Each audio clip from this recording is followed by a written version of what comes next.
എടി വാവച്ചി, നന്നായിട്ട് ചിരിച്ചിട്ട് പണി. നീ എപ്പോഴും ഇങ്ങനെ മുഖം വെച്ചേക്കുന്ന എലിപ്പെട്ടിക്കകത്ത് എലി വീണ പോലെ മുഖം വെച്ചുകൊണ്ടിരുന്ന എങ്ങനെയാ? നല്ല ചിരിച്ച് പണി, അപ്പൊ നല്ല എനർജി ആയിട്ട് പണി ചെയ്യാൻ പറ്റും. ചിരിച്ചിങ്ങനെ ഈ നല്ലതായിട്ടുണ്ട്. അതുപോലെ പണി ചെയ്തു.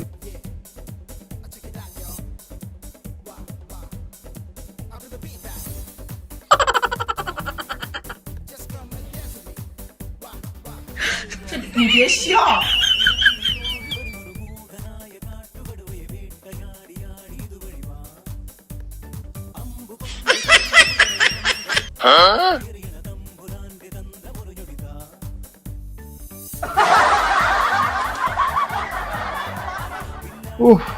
എന്റെ പൊന്നു വാച്ചി, നിർത്തിക്കോ, മതി. നീ അല്ലാണ്ട് തന്നെ ചിരിച്ചാ മതി. സാധാരണ എങ്ങനെയാണോ അതുപോലെ നടന്നാ മതി. സഹിക്കാൻ പറ്റുന്നില്ല, പേടിയാണ്.